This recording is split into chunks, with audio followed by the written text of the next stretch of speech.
¿Qué tal? Muy buenas noches y bienvenidos un jueves más a nuestro espacio dedicado a las historias más oscuras. Historias protagonizadas por personajes como el que nos va a acompañar esta noche, un hombre que fue declarado culpable de la muerte de 48 mujeres.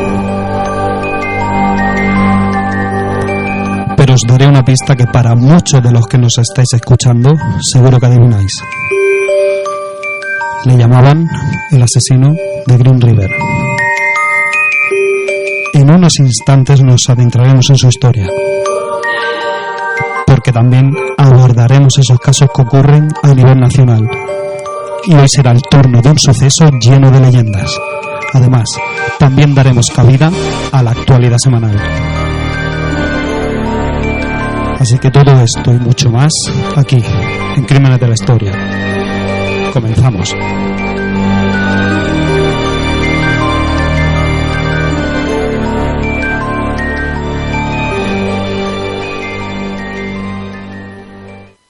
Crímenes de la Historia.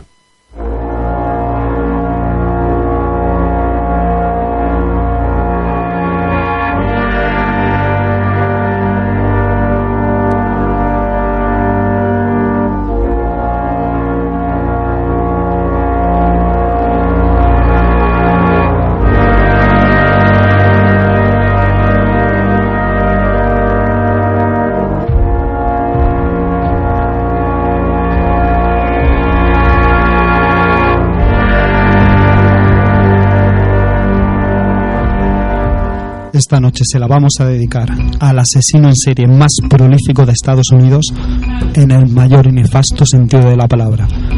Admitió haber matado a 48 mujeres y el telón de fondo de sus asesinatos fue Green River, ese enorme río verde que cruza Washington. Buenas noches, Miriam Rivero. Buenas noches, José. Pues digo ya que su captura fue realmente difícil porque es una persona aparentemente normal y con comportamientos habituales, un alguien de hábitos corrientes, querido por todos sus vecinos y respetado y amado por su mujer y sus hijos, que no podían creer lo que estaba pasando en el momento de su arresto. De hecho, sus allegados estaban totalmente convencidos que era una confusión de la policía porque era imposible que él fuera el asesino de Green River. Sus vecinos, al ser interrogados por la policía, solo podían decir que era una persona ejemplar, que siempre se prestaba a ayudar a la gente y de un carácter tranquilo y bueno. Un hombre que pasa totalmente desapercibido entre la gente normal, y esa fue la razón por la que tanto le costó a la policía dar con él. Pero este personaje tenía una doble vida muy bien camuflada. Era un asesino en serie y, al igual que otros muchos asesinos secuenciales, su perfil de víctima eran prostitutas, las mujeres más desamparadas sobre las que puede ejercer su papel de dominación sexual. Como ya hemos dicho, fue el más prolífico de los asesinos de su país. Esta noche se la vamos a dedicar a Gary Ridgway, el asesino de Green River.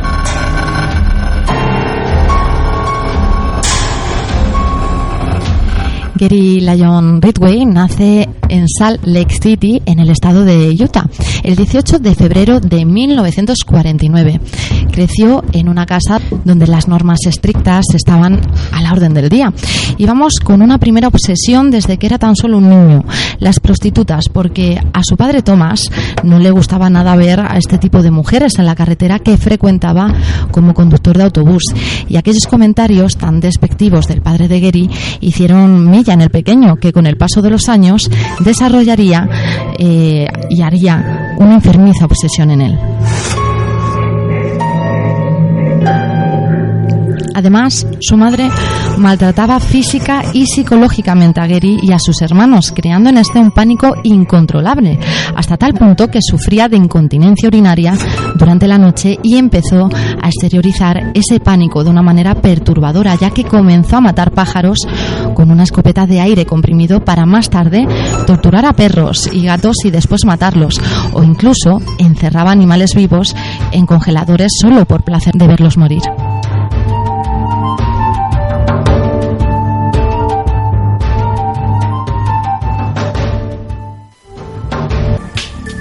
Nació en Salt Lake City, Utah, el 18 de febrero de 1949. Fue el segundo de los 3 hijos de Mary y Thomas Ridgway. En 1960 la familia se trasladó al estado de Washington. Se instalaron en una casa pequeña de 3 dormitorios en McMicken Heights, que ahora pertenece a la ciudad de SeaTac. Nuestro vecindario era como un barrio de obreros. Había muchos niños que iban al colegio y jugaban todos juntos. El padre de Ridgway era conductor de autobús de la compañía Metro, que hacía la ruta de la autopista del Pacífico Sur hasta Seattle. Atravesaba la infame franja donde Gary encontraría a la mayoría de sus víctimas algún tiempo después.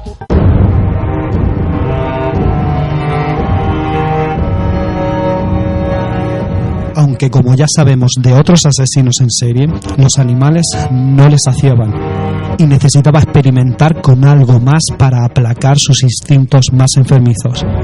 Y a la edad de 14 años apuñaló a su compañero de colegio, solo para saber qué se experimentaba, notar qué sensación pasaría por su cuerpo cuando mata a alguien.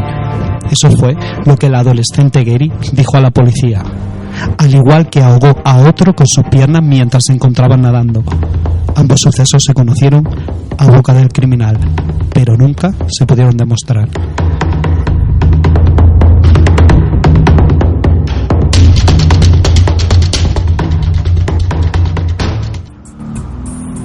Pero Ridgway desvelaría más tarde otros recuerdos de su madre. Mojaba la cama hasta que se convirtió en un adolescente, y aún se acuerda de su madre lavándole los genitales. Desarrolló un deseo sexual muy intenso hacia ella, mezclado con la humillación. Contaba que la observaba mientras tomaba el sol y que tenía fantasías sexuales con ella. Y casi al mismo tiempo, el señor Ridgway afirmaba que odiaba a su madre.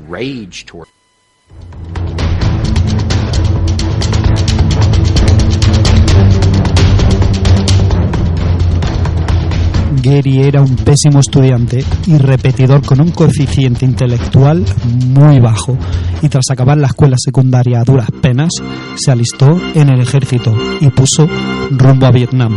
Después se casó con su novia del instituto, Claudia Barrows, enlace que no duraría ni un año y al que le seguirían 2 enlaces más. En 1973 se casó con Marcia Winslow, con quien tuvo un hijo, y en 1988 con Judith Mawson.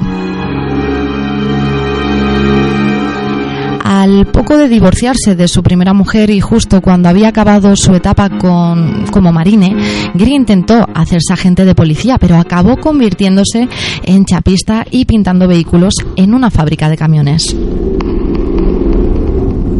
Eso es en cuanto a su profesión, pero también tenía pasatiempos algo diferentes.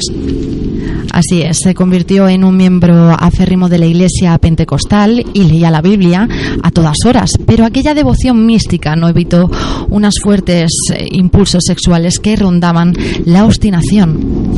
Aparte de exigirle sexo a diario a sus parejas varias veces al día, también acudía a prostitutas para saciar su apetito, y fue en abril de 1982 cuando la arrestaron por primera vez, ya que había intentado estrangular a una meretriz cerca del aeropuerto. Sus primeros asesinatos los cometió entre 1982 y 1983, fechas en las que la policía empezó a hallar cadáveres de mujeres en distintos parajes cerca del río Green, al sur de Seattle. De ahí el apodo del asesino de Green River. Durante los siguientes años siguieron apareciendo cuerpos de mujeres violadas y estranguladas por la misma zona, y como era normal, el miedo se había instaurado en las prostitutas cercanas a Green River.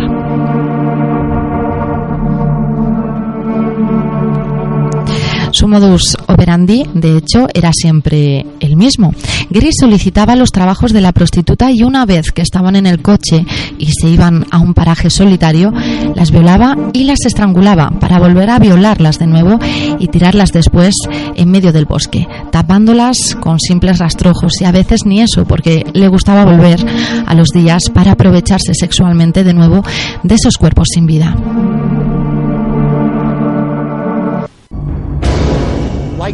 Al igual que otros muchos asesinos en serie, el objetivo de Ridgway eran las personas vulnerables. y las prostitutas son las más vulnerables de todas. Es el asesino en serie más prolífico de Estados Unidos. Y sus primeras víctimas aparecieron aquí, en el Green River. Estábamos todos horrorizados. Esos eran los lugares donde hacíamos picnic, donde nadábamos, donde nuestros niños corrían y jugaban, hasta que empezaron a aparecer los cuerpos.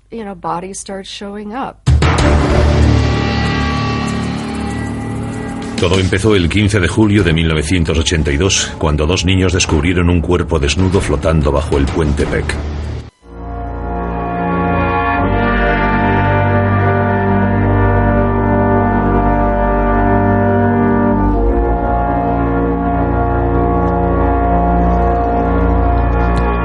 Gary era un auténtico necrófilo y fue en 1987 cuando fue visto por los alrededores del río, cerca de donde había desaparecido su última víctima, y aunque le tomaron huellas y muestras de saliva y pelo, la policía nada más pudo hacer y lo dejaron en libertad.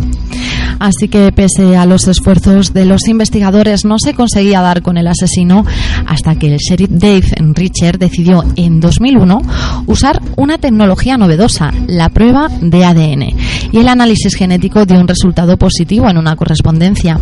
El ADN del semen del criminal se encontraba en una de las víctimas y este pertenecía a un tal Gary Lyon Ridgway. Así que cuando el sheriff revisó la documentación se dio cuenta que fue ese hombre al que ya habían interrogado y registrado en su domicilio. Acto seguido, una patrulla arrestó a Gary.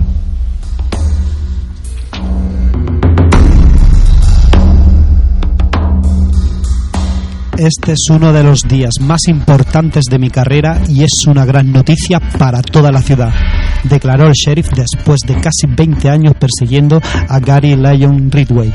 Era el 30 de noviembre de 2001. Ya ante el tribunal, en 2003, Ridgway confesó todos los crímenes y ayudó a localizar al resto de víctimas para conseguir un trato, eludir la pena de muerte y un juicio largo y mediático.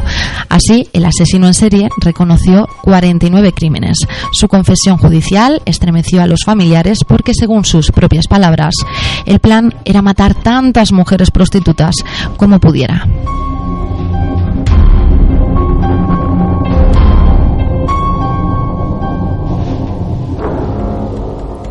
El plan era el siguiente. Quería matar a todas las prostitutas que pudiese. Creía que podría matar a tantas como quisiera sin ser detenido.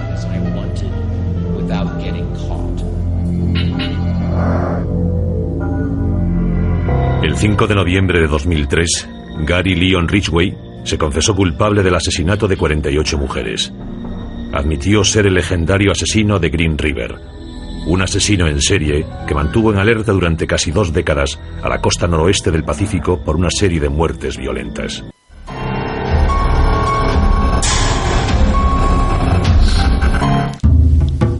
Aunque finalmente Ridgway evitó ser condenado a muerte al admitir los crímenes y declararse culpable.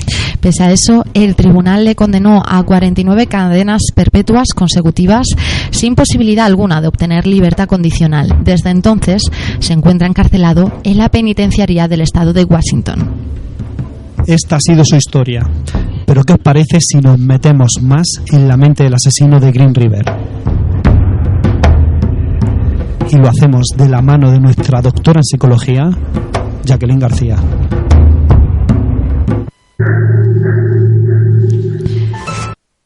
Esta noche hablamos de Gary, un asesino en serie de mujeres, especialmente prostitutas. La madre no era afectiva, tiene una historia de maltrato físico y psicológico por parte de ella, lo que contribuye para el desarrollo de la psicopatía que presenta futuramente. Presentó enuresis, era violento con animales, así como con los compañeros, presentando conductas antisociales desde la adolescencia. Tenía un coeficiente intelectual muy bajo y dificultad de aprendizaje, muy semejante a otros personajes que hemos visto en el programa. Desarrolla aversión hacia la madre por el maltrato sufrido y, según relatos, la madre se vestía frecuentemente de forma demasiado provocativa, lo que era incoherente con su religiosidad exagerada. Lo mismo pasa con Gary, que se convierte en un fanático religioso y a la vez un asiduo cliente de la prostitución. Podemos explicar su deseo de matar y la elección de las víctimas de la siguiente manera. Al tener sexo con las prostitutas, complacía simbólicamente las fantasías sexuales que tenía con su madre, y estas fueron admitidas por él. Al matarlas, simbólicamente mataba a la puta, entre comillas, que era para él su madre, según se ha referido a ella por su forma de vestirse. Además, su padre manifestaba un profundo desprecio por las prostitutas, ya que ambas figuras influyen en su visión de las mujeres. Al tener sexo con los cadáveres, no solo satisfacía su deseo necrófilo, sino que disminuía su sentimiento de impotencia y frustración, ya que no tenía que pagarle a la chica, algo que él ha contado que le molestaba. Y además podía hacer varias veces sin pagar, según su propio relato. Tenía un sentimiento de control y poder al matar, enterrar y tratar los cadáveres como objetos que le pertenecían. Gozaba de la sensación de poder que casi todo asesino siente cuando mata.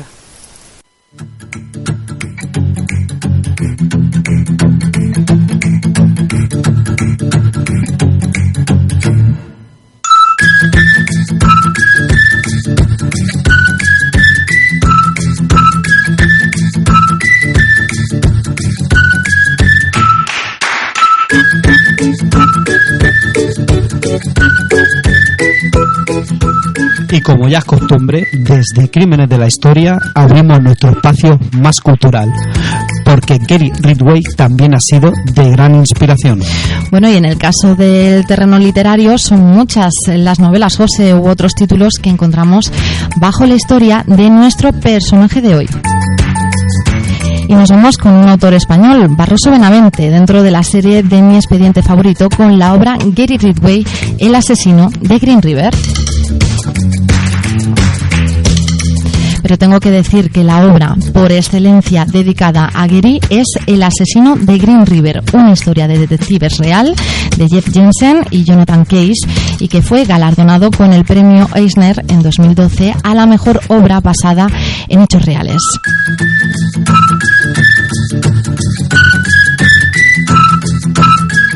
Marvin J. Chomsky dio a conocer en 1986 a nuestro asesino dentro del cine con su título de Deliberate Stranger, una película creada para la televisión y que consiguió los premios de mejor actor de miniserie en el 87 para el protagonista del film, Mark Hammond, aunque también en el mismo año recibió el premio Edgar al mejor reportaje televisivo.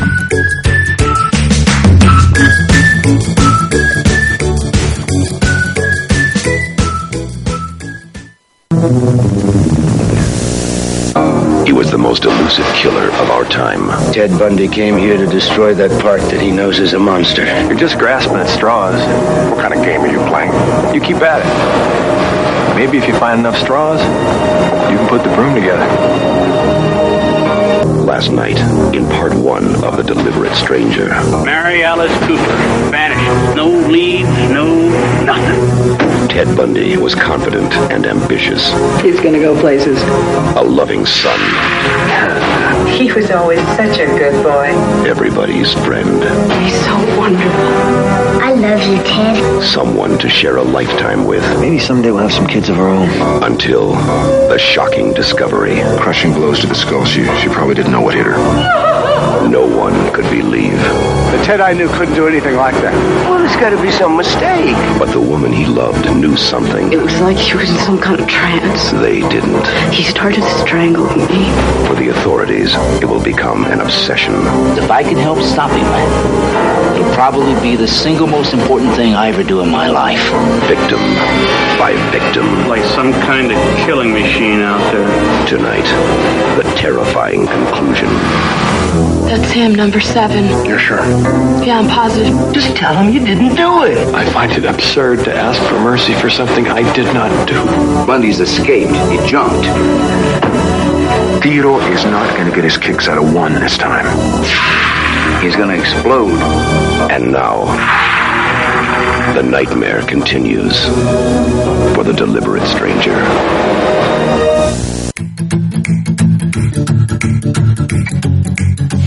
Viajamos ahora unos años hacia el 2004, concretamente, donde en nuestra siguiente película dirigida por Vicky Gales no solo vamos a conocer el caso de Gary, sino que también tenemos a un conocido de este programa. Hablamos de Ted Bundy en The Riverman, donde el asesino convicto acepta ayudar a los detectives a resolver una serie de brutales asesinatos.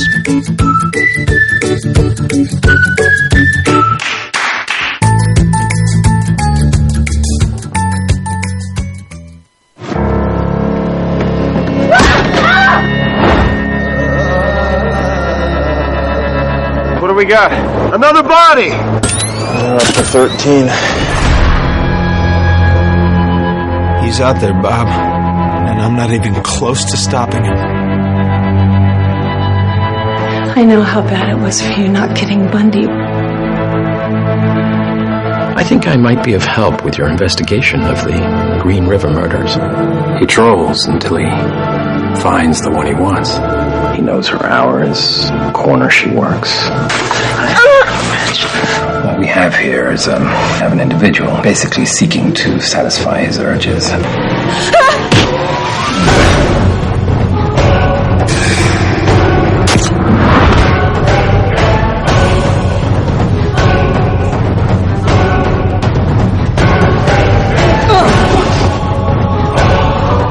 You did something to her, didn't you? Police! Police! Out of the car! Get the... Do you have any idea what hell is?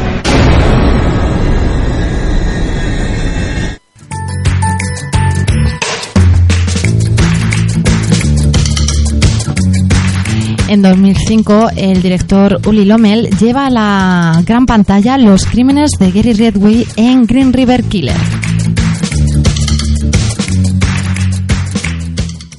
I don't actually remember where I killed him because I wasn't planning on killing any of them.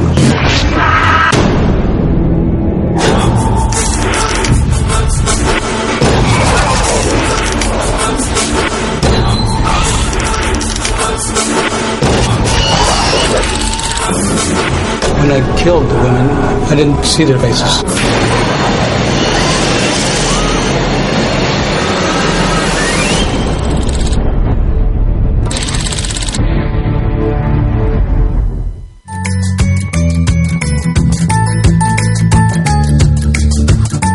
Y ahora acudimos hasta el año 2008, que llegó a las casas el drama de estilo policíaco La captura del asesino de Green River, una miniserie de Norma Valley.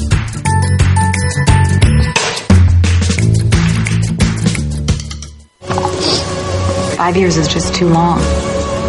You need a break, Dave. God knows we all do, but you more than anyone. You're absolutely right, Faye, and thank you for your concern. She could talk. For 5 minutes, she could come back and answer our questions. Which would be what? What, other than who done it? Why? Why did you go out with this guy? How did he win your trust?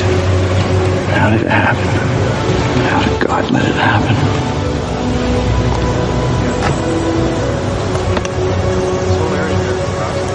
When did Joe Jakes kill himself? February of 86. This receipt is from April of 86.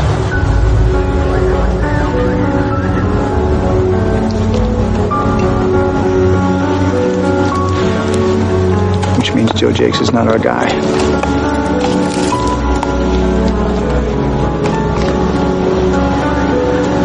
Our guy's still working. She's talking to you, Dave.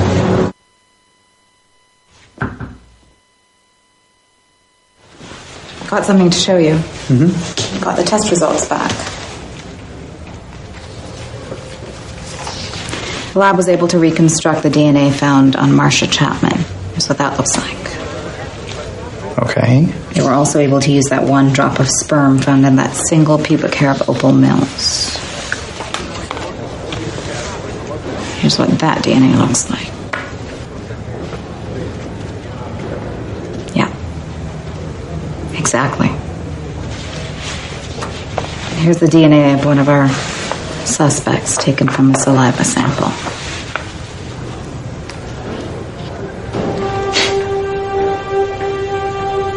are you telling me? Faye Brooks. That we've got him.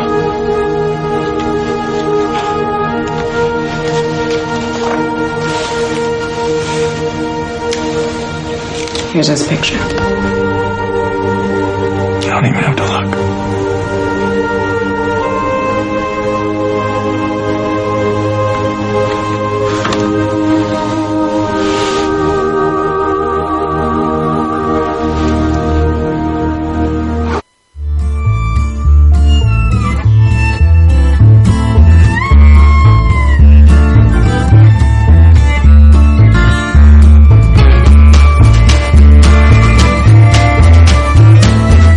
Por otro lado, encontramos la inmersión de nuestro personaje en la trama del videojuego para Nintendo Switch Dead by Daylight, pero nos dirigimos al terreno musical con esta canción que escuchamos de fondo de Judy Chops, Green River Killer.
Y nos despedimos ahora de este espacio con el tema que escuchamos ahora de fondo, titulado igual que el anterior, aunque esta vez nos lo trae Night Music.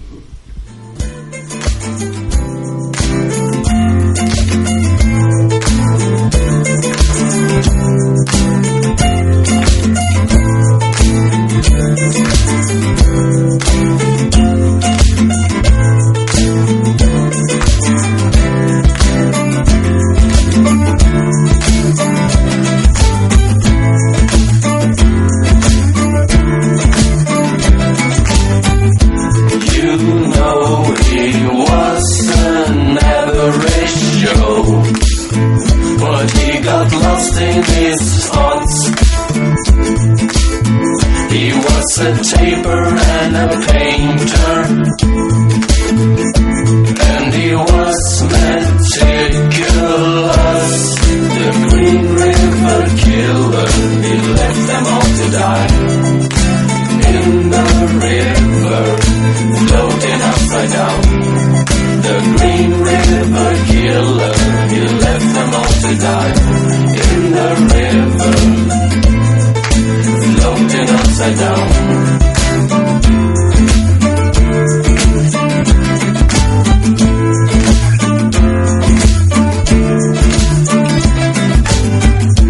He enjoyed sex anywhere and everywhere,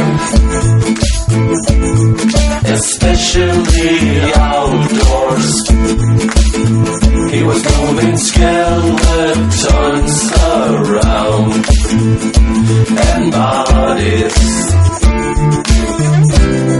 The Green River Killer, he left them all to die in the river, floating upside down. The Green River Killer, he left them all to die in the river, floating upside down.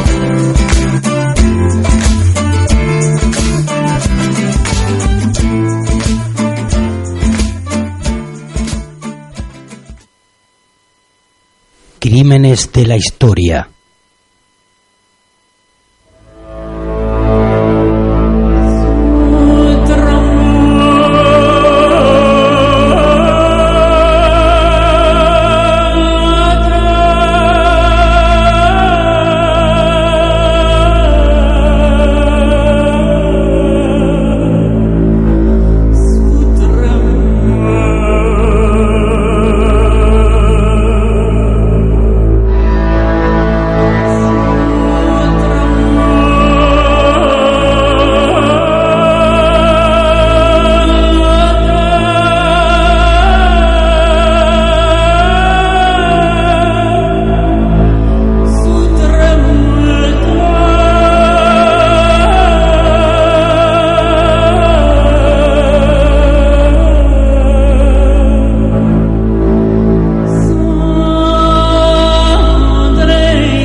Llegamos a nuestro Ecuador y con ello nuestra parada en los sucesos que nos ocurren aquí.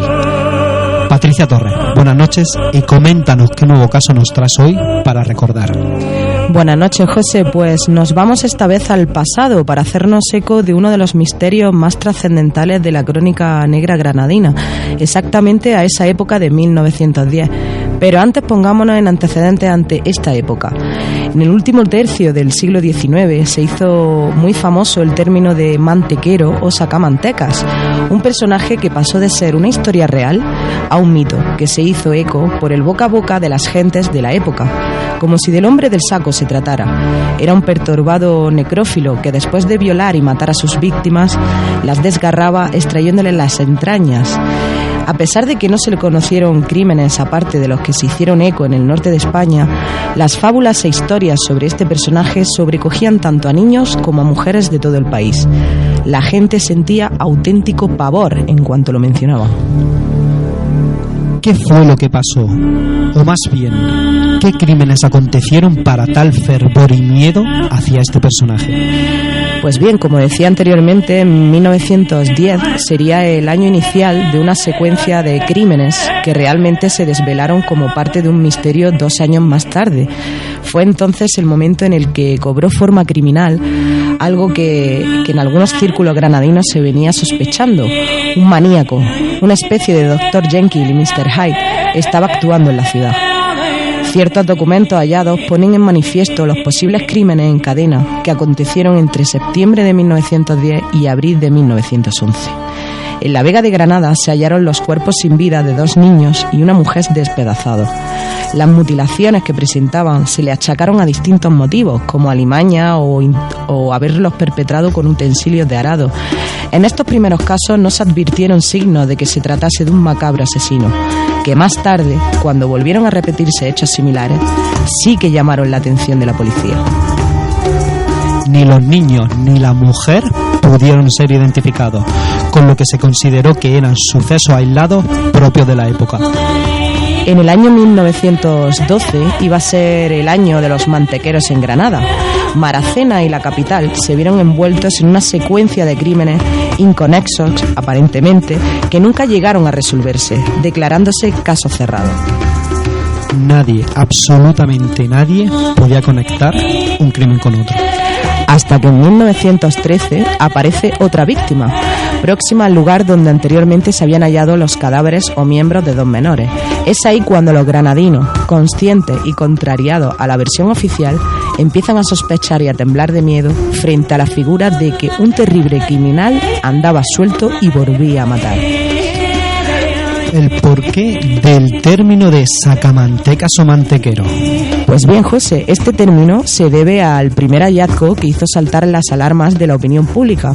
Hablamos del 15 de junio de 1912, donde un guardia civil halló en Maracena, a la altura de la acequia del Jaque, el brazo derecho amputado de una criatura de corta edad. De inmediato se llevó este miembro al juzgado de la localidad. 2 días más tarde era hallada la cabeza, también de un menor, en las proximidades del anterior hallazgo. Es aquí cuando las averiguaciones de la policía dieron pronto un resultado. Personas de buena fama y reputación afirmaban haber visto ese mismo sábado 15 de junio cómo un hombre forastero perseguía a un niño por las afueras de Maracena, que según los testigos lo cogió e intentó meter dentro de un saco, pero que gracias a la presencia de varios vecinos no pudo conseguirlo.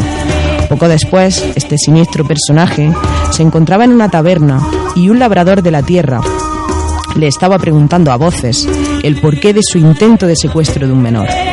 Este, sin parangón, le respondió que la intención de tomar al niño era la de satisfacer las peticiones de un joven de una familia de alta alcurnia a la que servía, que necesitaba a ese menor para cubrir y sanar ciertas necesidades.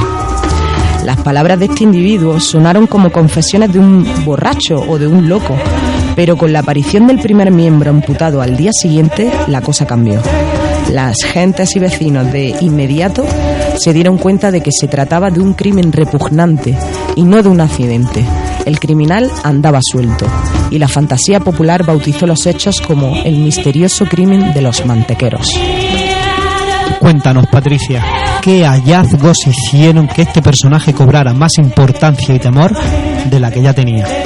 Como ya narraba anteriormente José, la población granadina ya estaba alertada, pero en ese mismo mes de junio de 1912 no solo se hallaron un brazo y una cabeza amputadas, sino que días más tarde, exactamente el 25 de junio, un chiquillo de 10 años, Pedro Martínez, estaba bañándose en la nombrada acequia del Jaque, cuando junto a su padre se dispuso a bracear unos restos que en principio creyó que eran de alimañas. Para su horrorosa sorpresa pudo apreciar que en realidad se trataba de medio cuerpo de lo que parecía ser un niño. Rápidamente avisaron al guardia jurado Antonio Teba y con la ayuda de una espuerta trasladaron los restos a la jefatura de policía. Se había ordenado desecar dicha acequia para comprobar si había más restos o no, y también se mandó realizar la autopsia de todos los restos hallados para determinar si pertenecían al mismo cuerpo. Los facultativos Santos y Gerona abrieron una incógnita nueva, dado que los restos recabados no se correspondían entre ellos, es decir, no pertenecían al mismo cuerpo. Un sinnúmero de versiones y leyendas terroríficas sobre el móvil de los crímenes y sobre los mantequeros empezaban a circular. ¿Cuántos eran los niños descuartizados? ¿Quién era el personaje influyente al que había aludido el desconocido de Maracena? ¿Era cierto que necesitaba los cuerpos de los menores? ¿Y por qué los restos aparecían en la misma acequia? Poco a poco, el motivo de conversaciones se centraban en ciertos personajes de alta alcurnia de la sociedad granadina, pertenecientes a familias conocidas por casos de pederastia, esquizofrenia e incluso aficiones a la ciencia oscura o oculta. Pero nada encajaba. Ninguna línea de investigación policial podía esclarecer los sucesos que acontecían. A ver, para aclararnos un poco toda esta historia, ¿cuál era la versión oficial que dio la policía? Pues bien, cuando había pasado un tiempo prudencial y la población ya empezaba a tranquilizarse, un nuevo hallazgo tuvo lugar. Los restos de una niña de 6 años aparecieron cerca de dicha acequia.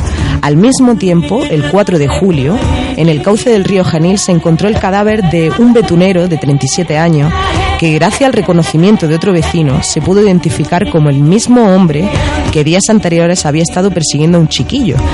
Al parecer, la presión de las autoridades hizo que las mismas concluyesen el caso, sirviéndose para dar carpetazo a un caso que nunca tuvo inculpado concreto, que podría involucrar a cierto sector de la alta sociedad granadina. Pero como toda historia que no concluye como debería, siguió su propio rumbo y tras concluir las pesquisas policiales, la población se había normalizado pese a los miedos instaurados. Y así era, hasta mediados del año 1913, cuando encontraron los restos, de nuevo en la acequia gorda cercana a la del Jaque, despanzurrados y desmembrados de una chica, que tras la investigación se pudo desvelar que la víctima tenía relación directa con el betunero hallado tiempo atrás. Todo el proceso se aceleró para concluir y archivarse el caso ante el interés de las autoridades de quitarse de encima el asunto. Pero los granadinos pensaron, casi puedo decir que estaban en lo cierto, de que el Sacamanticas de Granada estaba actuando de nuevo. Y al menos, José, eso era lo que parecía, dado que tenemos más historias del Sacamantecas provenientes de otras localidades de nuestra propia ciudad, como las leyendas de la Alpujarra, donde tales historias han perdurado durante los años y de las que podemos narrar de dónde surgen. Y es que los padres utilizaban estas leyendas para mantener a sus niños a raya, inculcándoles en lo más hondo de su imaginación que en el momento menos pensado un ser monstruoso aparecería para secuestrarlos. Por tanto, no debían permanecer en las calles a horas inadecuadas. Debían huir de los extraños y cumplir las órdenes recibidas. A veces los padres podían rizar el rizo y llamar a un mantequero que, seguramente, estaría a su disposición esperando la llamada. Los mantequeros eran unos hombres que se llevan a los niños. Los mataban primero y luego les sacaban las mantecas para dárselos a los tísicos. Así es, José. Existen a día de hoy varios casos de los que encontramos bases reales, como es el caso de Juan Díaz de Garallo, un rudo agricultor alavés con rasgos de homínido que asesinaba y violaba mujeres a las que rajaba el vientre de forma atroz. Cuentan que su captura se debió a que una niña, al cruzárselo por la calle y ver su horrendo rostro, imaginó que alguien con ese aspecto debía de ser un mantequero y se puso a gritar señalándolo. La gente, pensando que el hombre había intentado abusar de la niña, lo llevó rápidamente al cuartelillo, donde se vino abajo y confesó 6 crímenes. Al final fue condenado a muerte, ajusticiado en Garrote Vil. Y del crimen de Gádor, ¿qué nos puedes contar? Porque tengo entendido que tal suceso fue de los más notorios de la historia de Granada. ¿No es así? Buena introducción, José, porque aparte de lo anteriormente narrado, el crimen de Gádor efectivamente fue uno de los más famosos de los que se conocen. Ocurrió en el verano de 1910.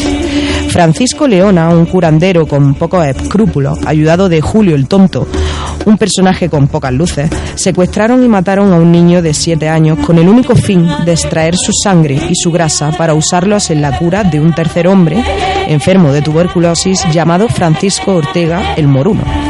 Según Leona, la sangre y la grasa de los niños tenían muchas aplicaciones terapéuticas, siendo la sangre regenerativa contra la vejez y diversas enfermedades, y los emplastes de grasa todo un milagro contra la tuberculosis. Los 3 elementos fueron condenados a muerte. Este cóctel terrorífico dio lugar al mito de los mantequeros. Hoy los mantequeros no necesitan asesinar y los sebos no curan la tisis. Sin embargo, siguen actuando con asiduidad y cobran por ello. En espacios asépticos y bien equipados de guantes y batas. Lo denominan lipoescultura.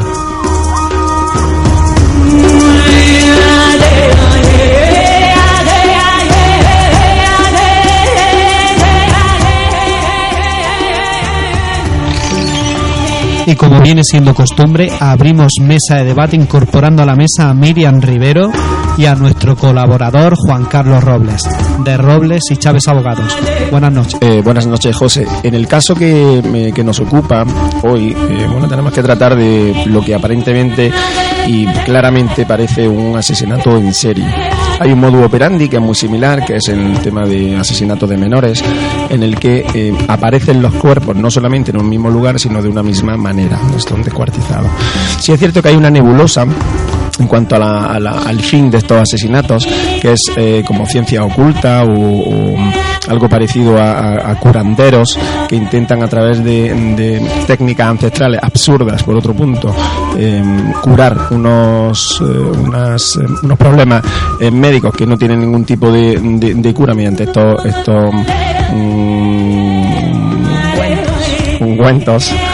Y que nos lleva a ver que, aunque aquí no se cerraba el caso, y es verdad que la policía no pudo localizar, porque el asesinato en serie es muy difícil, son asesinatos aleatorios, en el que no hay ningún tipo de línea argumentativa a la que seguir en la investigación, sí es cierto que al parecer la justicia popular, porque en el caso del betunero, que luego apareció muerto, y cesaron, que es precisamente un poco la paradoja, los asesinatos, se separó, y no solamente él, sino que también apareció una chica en la que tenía algún tipo de relación con él, y parece que el pueblo pues tomó una justicia popular que nos llevó al fin de los asesinatos. Esto nos enlaza con el tema de esta parte de ungüento, de ciencia oculta, en el tema de sanadores asesinos, que se podrían llamar así, con el tema de Gador. En el Gador sí es verdad que hay una sentencia, hay unos culpables, hay una explicación mucho más profunda en cuanto al porqué de estos asesinatos, el porqué del modo operandi, el porqué se cogía esa manteca y se untaba en un cuerpo de una víctima, en este caso de una enfermedad en la que se podía curar, que nunca funcionó. Entonces, en ese sentido, sí es cierto que ese caso, el de Gador, nos da una luz sobre el porqué de este tipo de asesinatos. A ver, tenemos un montón de historias muy parecidas en nuestro país. Llegan a ser leyendas. No sabemos qué es lo que fue, pero realmente tenemos varios protagonistas que se meten dentro de este tipo de delincuentes, como puede ser Dolores Martí Ripollés, que es la gran famosa vampira de Barcelona, que realmente ella sí se dedicaba a contratar los servicios de este tipo de verdugos para sacarle la sangre, las vísceras, toda la manteca a los niños, y luego a la alta sociedad por la noche ella, pues como decía Patricia, hacer sus ungüentos y sus cosas y venderlas con el pretexto de que alargaba la vida, de que curaba cierto tipo de enfermedades. La pregunta que yo os traslado a todos: ¿vosotros creéis que esto se sigue haciendo hoy en día? Porque tenemos un tema muy reciente que me da un poco de miedo citarlo, pero ahí queda: las niñas de Alcácer. Yo personalmente, José, creo que sí. Creo que sigue apareciendo este tipo de casos, porque nos vamos directamente a lo que es el origen de la vida. Permíteme que meta este término, porque si te fijas siempre son como niños, es decir, intenta la curación a través de robarle la vida a un ser que tiene toda la vida por delante, en este caso que son niños. Pero yo creo que se hace precisamente porque cuando son pequeños no suelen presentar enfermedades. El tema de, bueno, no es lo mismo un órgano, la vitalidad que tiene un órgano en una infancia, en una juventud, que la que tenemos cuando somos más mayores. Entonces yo creo que por eso el usar a los más vulnerables, aparte de que también es mucho más fácil. No es lo mismo acabar con la vida de un niño que con la vida de un adulto. Hombre, por supuesto. Yo sí soy de la opinión, de la pregunta que lanzaba José, de que sí opino que sí existe hoy en día, llámalo mafia, llámalo a lo oscuro, de que se siguen secuestrando niños, niñas, menores para este tipo de rituales, y que hay gente que de verdad cree en ello. He de puntualizar un dato que me gustaría unificar información, ¿vale? Aquí en España se empezó a dar... empezamos a darnos cuenta del término de sacamanteca o mantequero a partir de finales del siglo XIX, principios del XX, pero esto también se daba en Estados Unidos, en esas primeras colonias, durante todo el siglo XIX. O sea, son creencias y mitos de boca a boca, de rituales, de ungüentos y tal, que han ido perdurando en ciertas sociedades de alta alcurnia, como ya narrábamos anteriormente, y que verdaderamente esa gente se lo ha llegado a creer. Y yo creo que a día de hoy sigue pasando esto. Lo que pasa es que está en la sombra. Es que cuando muchas veces, en casos totalmente distintos a los que hemos expuesto hoy, pero cuando hablamos de que hay algo que entra dentro de una idea, ¿no? que entra dentro de la cabeza de una sociedad, un colectivo, es muy difícil arrancar esa idea de la noche a la mañana. Entonces, por eso os doy la razón en el aspecto de que sí pueden continuar. Quizá ahora puede ser un poco más difícil por el tema de cómo está la seguridad, de los cuerpos de seguridad, cómo velan por la ciudadanía, porque esté a salvo. Y creo que si hay una mayor dificultad, las penas también son más duras en caso de que se encuentre a la persona o al grupo de personas que realizan estos actos, porque estamos hablando de casos de principios del 1900, entonces no es lo mismo antes que ahora. Entonces yo creo que sí se pueden dar, pero de una manera más baja, ¿no? Con respecto a los años que estábamos tratando. Pero porque hoy en día existen otro tipo de remedios terapéuticos y la cirugía, etcétera, etcétera, más avanzados a nivel de tecnología. Ya no está tampoco esa clase alta como estaba antes, pero esa aristocracia. Yo sí considero que hay como un gremio de ciertos especialistas, un poco perturbado, por así decirlo, que frente a clientes o asistentes con ciertas enfermedades o padecimientos, tienen en su mano un poder muy importante, que es la de convencerlos para que apliquen estos ungüentos, como como si fuera a ser su última necesidad, su última oportunidad, ¿no? Para curarse, como era el caso de los tísicos, de los tuberculosos. Yo tengo aquí, por ejemplo, una captura de una de las conversaciones que tenía Francisco Leona Romero, el tema de Gádor, con uno de sus pacientes, ¿no? Que decía así: yo tengo el remedio, moruno, dijo Francisco Leona. ¿Cuál?, le preguntó el enfermo. Es necesario que te bebas la sangre de un niño robusto y sano, pero la sangre tiene que estar caliente, según vaya brotando. Y luego tendrás que ponerte en el pecho sus mantecas como cataplasma, fue la respuesta. Y le preguntó el moruno: pero para eso habrá que matarlo. Respondió Agustina, un acompañante. Hombre, claro. Dice, entonces no, me castigaría Dios, fue lo que le dijo el moruno. Y le contestó Francisco Leona: tú verás.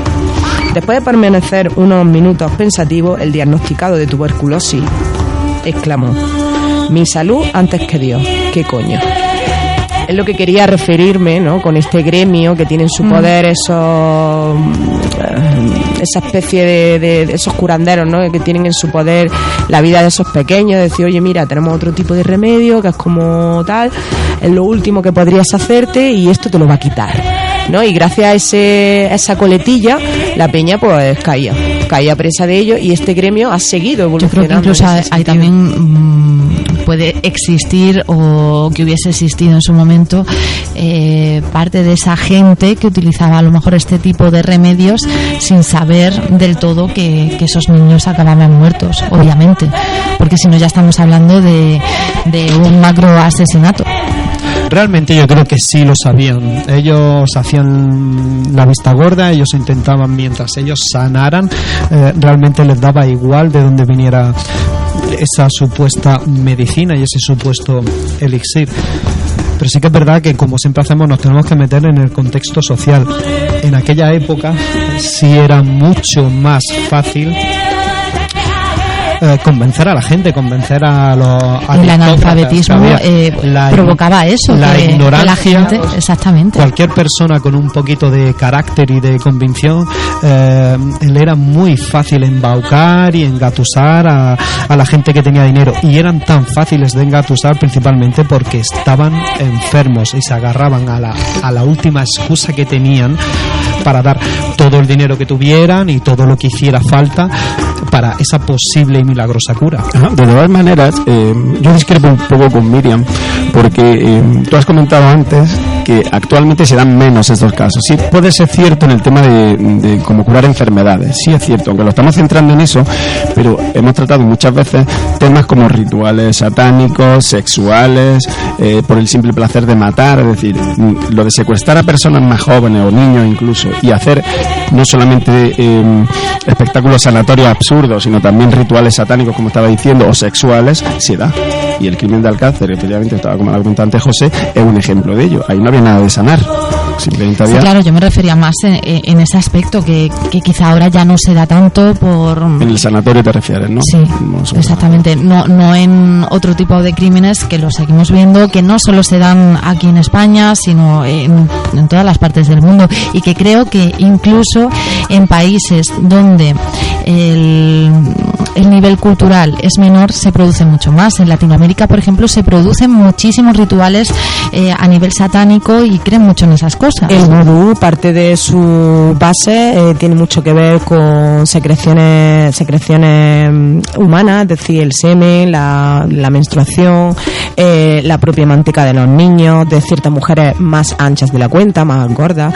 Todo eso son las bases de ciertas recetas que ellos utilizaban para sus rituales. Y entonces de ahí nos ha venido un poco todo este mito que, como tú decías, para una sociedad que no está alfabetizada, pues se agarraban a eso como un clavo. Me gustaría hacer una puntualidad de curiosidades, si me lo permitís. Al que esté interesado en todo este tema del sacamanteca, existe una narrativa de la mano de Jesús del Val que se llama El Sacamanteca, que narra la historia del primer asesino en serie en España, que fue Juan Ruiz Garallo, a la vez tan importante de finales del siglo XIX, para todo el que quiera. Y luego hay otro libro que lo he visto muy macabro y que me encanta, que se llama Historia Negra de la Medicina, de José Alberto Palma, donde narra rituales con sanguijuelas, lobotomía, sacamanteca y otros remedios un tanto extraños. Pero Patricia, ¿eso te encanta para hacértelo tú? No, me encanta para leer. No lo he dejado, digo, quiero aclararlo, digo, ¿por qué? No, que me ha parecido sí, que una sanguijuela duele, ¿eh? Muy interesante que haya una narrativa de la mano de un español, pues que narre la historia negra de la medicina, donde utilizaban pues todo este tipo de rituales, los sacamantecas, va unificado un poco. Lo que sí quiero puntualizar yo, y viene un poco con lo que estamos hablando, es que casi siempre en todo este tipo de casos, generalmente las víctimas suelen ser en este perfil que estamos hablando, ¿no?, de sucesos, niños y mujeres. No solamente eso, sino que a colación de lo que ha dicho antes Patricia, hay establecido una idea que es la clase pudiente. Hay una cierta clase pudiente que, creyendo que puede hacerlo absolutamente todo con su dinero, precisamente se basa en esa clase menos pudiente para cometer sus atrocidades. Y eso es verdad.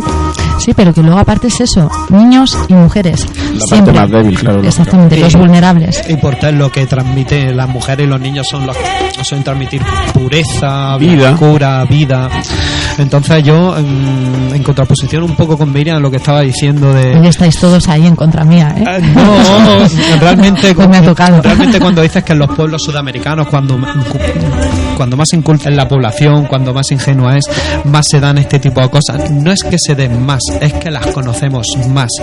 Porque te vas al norte de nuestra Europa, hoy en día, y te vas a Suecia, te vas a Bélgica, te vas a Dinamarca, y las cosas atroces que allí se hacen con los niños que no tienen padre y que no tienen madre, los rituales, como decía Juan Carlos, ya son rituales satánicos, son rituales para violar niños, para hacer, en fin, descomunal. Y estamos hablando de la Europa más pudiente y más rica que hay. Fijaros que, casando con lo que está diciendo José, con la clase pudiente, con las atrocidades que se hacen con menores y tal, el tráfico de órganos de gente pudiente con países que son económicamente más desfavorecidos se da muchísimo. El tráfico ilegal de órganos, a base de pagar. Sí, eso es un problema, una lacra social. Y es actual, y que lleva muchos años que se está luchando por eso, pero que sigue, y que yo creo que eso no tiene un fin. Y de países cultos, desarrollados, el capitalismo desarrollado y tal, y se sigue haciendo. ¿Por qué? Porque el miedo a la muerte, que es lo que José comentaba antes en una de sus intervenciones,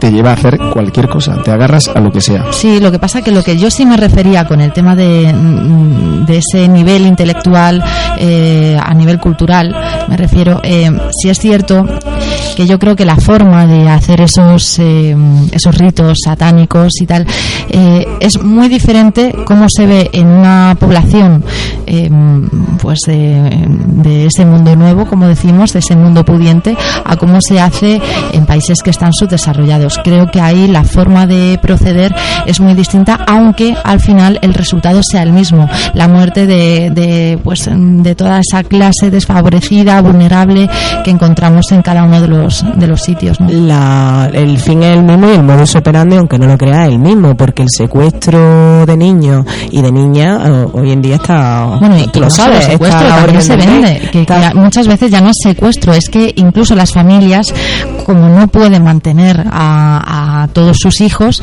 pues venden a una parte de ellos. O sea, no es la primera vez. Y a que saber qué hace luego con esos niños, que me imagino que estarán destinados pues a un trágico final, ¿sabes? Yo creo que es que los países desarrollados lo ven de otra manera. En un país subdesarrollado, como eso se ve como rituales de cultura populista. Y en nuestros países desarrollados del norte de Europa se ve como rituales elitistas. Te llega a ser lo mismo, para uno es la cosa del pueblo y para otros es una cosa superior que está por encima de todos los demás. Yo creo que es la manera diferente que tienen de verlo tanto en un país como en otro. A eso es a lo que yo me refiero, que el resultado es el mismo, que el modus operandi es el mismo, pero sí es cierto que depende de la zona donde se haga, se ve de manera distinta del por qué, ¿no? Yo creo que para los países más desarrollados en muchas ocasiones también es simplemente pura diversión. Yo puedo, yo tengo el control y yo tengo el poder. Hombre, ahí no cabe duda. El que tiene el poder hoy en día puede hacer lo que quiera y no se tiene por qué excusar ante nadie. Bueno, no se tiene, según su pensamiento me quiero referir. Pero sí.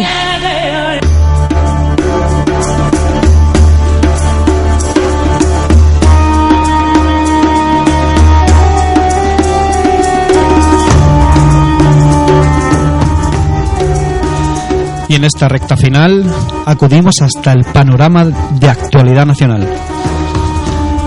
Detenido en Valencia un hombre por 9 órdenes de búsqueda y detención por los juzgados de toda España.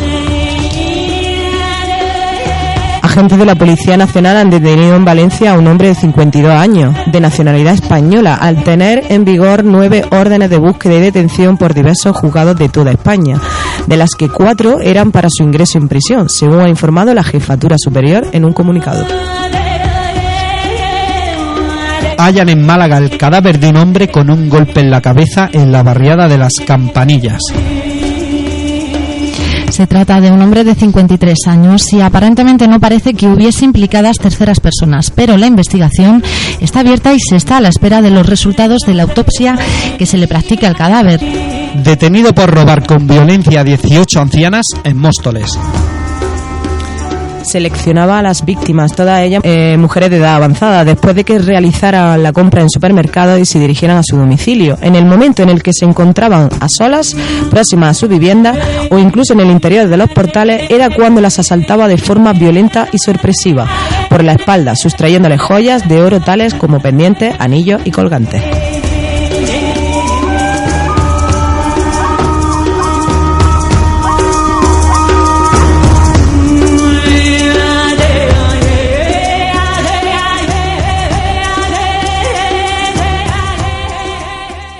Crímenes de la historia.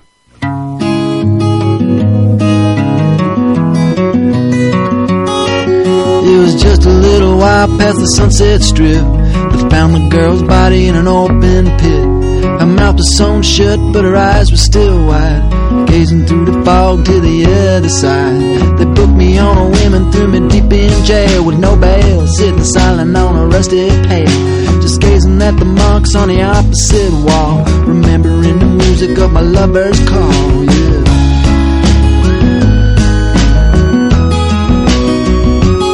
So you make no mistake, I know just what it takes to pull up. Y hasta aquí una nueva entrega de Crímenes de la Historia.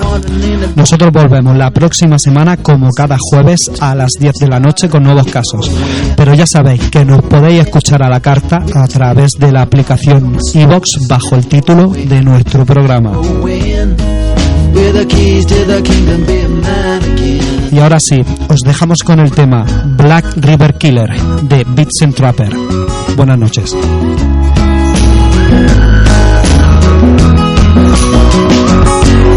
was dark as the grave, it was just about 3 when the warden with his key came to set me free. They gave me $5 and a second-hand suit, a pistol and a hat and a worn-out boot. So I took the bus down to the Rio Grande and I shot a man down on the edge of town. Then I stole me a horse and I rode it around till the sheriff pulled me in and he set me down.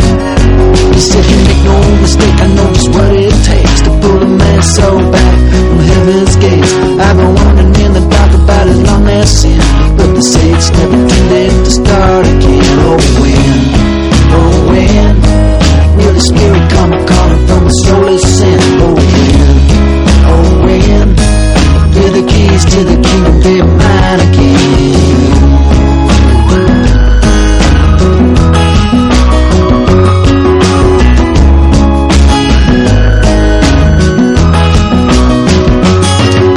Sheriff let me go with a knife and a song. So I took the first train up to Oregon, and I killed the first man that I came upon. Cause the devil works quick, you know it don't take long. Then I went to the river for to take a swim. You know that black river water is as black as sin. And I washed myself clean as a new